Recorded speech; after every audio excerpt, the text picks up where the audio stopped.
Hello. May papakita pa akong video sa inyo. Tungkol ito sa paano mag-layout ng palitada.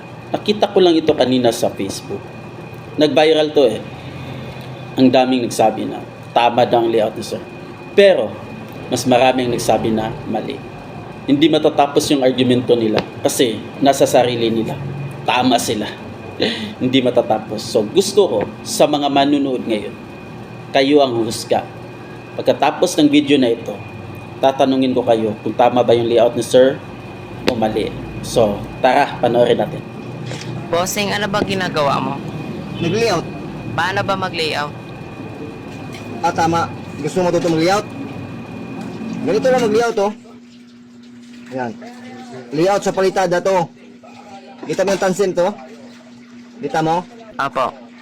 Ayan. Galing dyan sa hollow blocks, kuha ka muna ng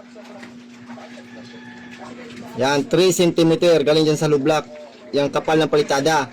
Tapos ito yung sa kabila. Yan, 3 cm yan. Yung kapal ng palitada natin. Ha? Ay, ngayon, hulugan natin to. So, ganito lang maghulog. Yan. Hulugan natin to dahil sa taas. Ito, may tansi ito sa taas. O, ayan. Ayan. May tansi na tayo sa taas. Ano? So, let's go. Hulugan natin yan. Ngayon, hulugan natin yan, ha? Ayan. Dito lang mag-layout. Yan, 3 cm. Kailangan sa taas. Kailangan sa taas 3 cm din. Hop, iurong natin yung tansi. Yan. Kailangan pareho yan, 3 cm. O, diba? Ito, mag-layout. So, lipat sa kabila. Ngayon, lipat na tayo sa kabila. Lipat naman tayo ngayon dito. Kabila naman tayo sa kabila. So, ganito lang po mag-layout. Hulugan mo naman tong 3 cm mo tansi sa baba.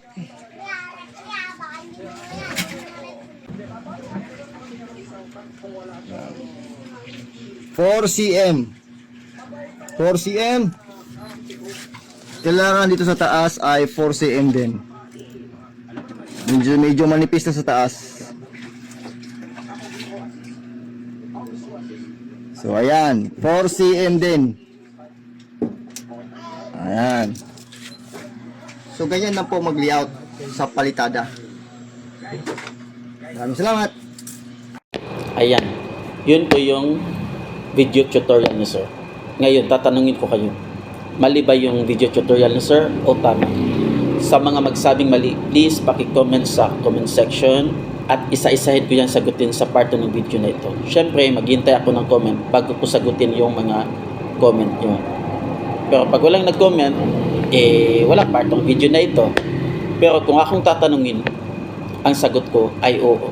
Tama po yung video tutorial ni sir. Bakit ko nasabing tama? Di ba nakita nyo sa video kanina, nasa labas siya ng bahay. Kadalasan, pag nasa labas ng bahay, hindi na po namin kinukuha yung skwalado. Direkta na po kaming layout tulad ng pinakita ni sir kanina sa video. Pero, may pero ha, pag nasa loob ng bahay, dapat kunin nyo muna yung skwalado bago ka maghulog, bago ka mag-layout, lalong-lalo na sa CR. Kasi, pag hindi mo kinuha yung skwalado, magiging ganitong resulta dun sa gilid pag nag-cutting ng tiles. Magiging ganun. Instead na 45 degrees, perfect square, magiging parang triangle siya. So, dapat pag nag-layout, kunin mo muna yung skwalado bago ka mag-layout ng ganun. Kasi yan po ang kadalasang napapansin ng mga bisita. So, sa mga panday dyan, iwasan nyo, pag nasa loob ng bahay, iwasan nyo ang direktang layout. Kunin nyo muna ang skwalado. Kasi yung mga bisita, yan talaga ang una nilang napapansin. Pag nakita nila, naka-triangle din sa gilid. Ang pangit ng feedback. Diba? Baka hindi na kayo makuha ulit. Diba?